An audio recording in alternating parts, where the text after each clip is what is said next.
Black History Month. I really don't celebrate it. Oh, why you don't celebrate Black History Month? Because I celebrate Black History Year. 365 days, you know, it's always happening.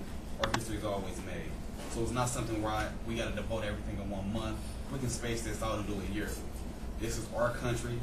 We built our ancestors built it. They founded it. They was here when the white people claim they founded it. You know, we was already here with them. So, you know, this is still our country, and we deserve our history to be celebrated. 365 days, not 28 days, 29 days on some years, you know. So, but, you know, it all started off in Africa. Of course, we all know that. We can all agree on that. Biologists say that's where all life began. If we read the Bible, they said he was a Jew. They say he was a Hebrew. If you look at Hebrew, they'll tell you that Hebrew means black. So you're basically saying that he's still black. So either way it go, he is still black, and it all began in Africa. So either way you cut it, it's still from Africa. So I wanted to point out a little fact. I don't know if this is gonna show up, but Africa is so big that it can fit the United States of America, Europe, China, and India in it all at once. So that's how big the motherland is. So if you're gonna say life began somewhere, you're not gonna say life begins in a small continent or a small country. It is the second largest continent next to China.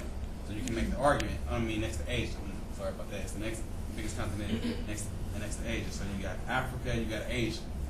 So Asia being the biggest continent, you can say, hey, Asia's the biggest continent, so life began there. But you're not going to do that because you don't want the Chinese to take credit for that. So like I'm saying, Africa is the biggest continent where all life begins, where all science points to, where all religion points to. There's no way around it. The United States of America can fit into Africa 3 times. So let's go from Maine to California 3 times, and that's Africa size. That's how big it is. It's huge. There's 52 countries in Africa, all different languages. There's millions of languages in Africa, so much history and things like that, but I just wanted to open up the broad spectrum there so everybody can understand that and not take away that Africa is a country. It is a continent with 52 countries. There's 52 Americas inside of Africa. They all got governments, presidents, mayors, people, religious, languages, cultures, all that stuff. All that stuff is in Africa. Now, all Africans do not look like this. All Africans are not dark-skinned people walking around naked. That's not Africa. That's one part of Africa, but it's not Africa. There's Central Africa, North Africa, East Africa, West Africa, Sub-Saharan Africa, above the Sahara Africa if you're in some parts of America. But it's huge. You got light-skinned Africans, you got white Africans, believe it or not, and you got the dark Africans. It's all different. You got deserts in Africa, you got Mount Kilimanjaro, which is snow. So Africa has all these diverse, different tropical things in it. It's not just one set thing, it's not just dry, and it's not just wet. It's a multiple, it's huge. So what I want to talk to you about is the violence. You know, there's a lot of violence happening out in Chardon. I want to give my condolences to those families, but a lot of violence. So where did it all come from? Let's talk about what happened with Africa. Like I said, Africa is huge.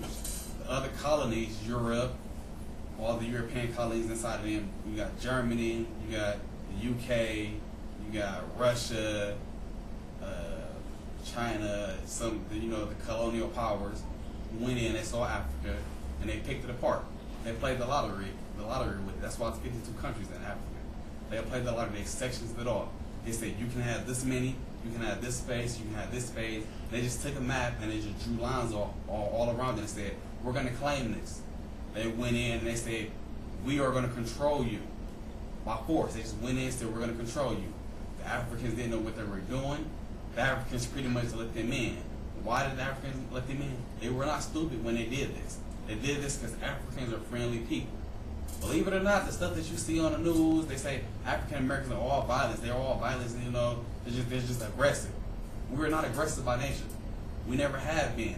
We were the nicest civilizations out there. We just let people come in. That's how nice we were.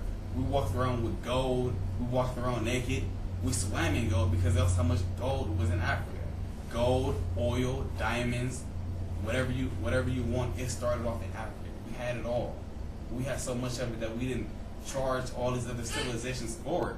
We basically gave it away. Why? Because we had so much. We didn't need it. We didn't value it that much. because we value being together as a collectivist unit. We value that more.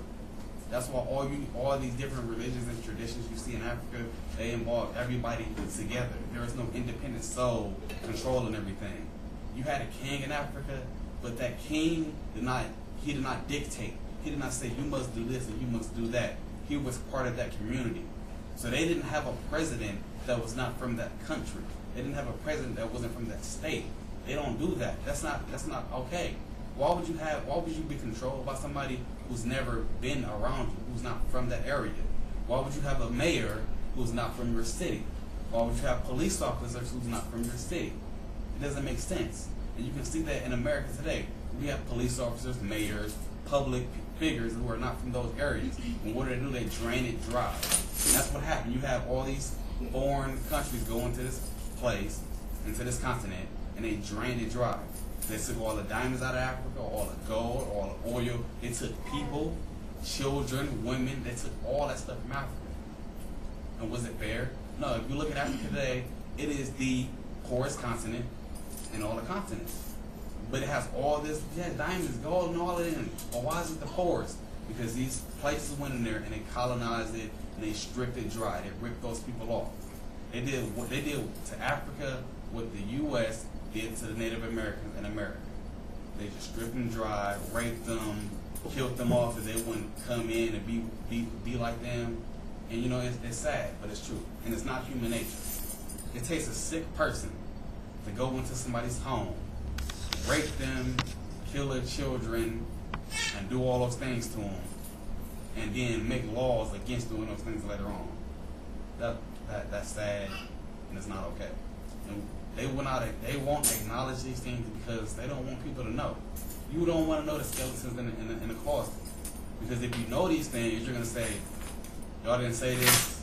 We need to talk about how we go back and repaying them. They're not gonna say that because they're still getting money from these countries. For example, if we look at your clothes, where are they all from?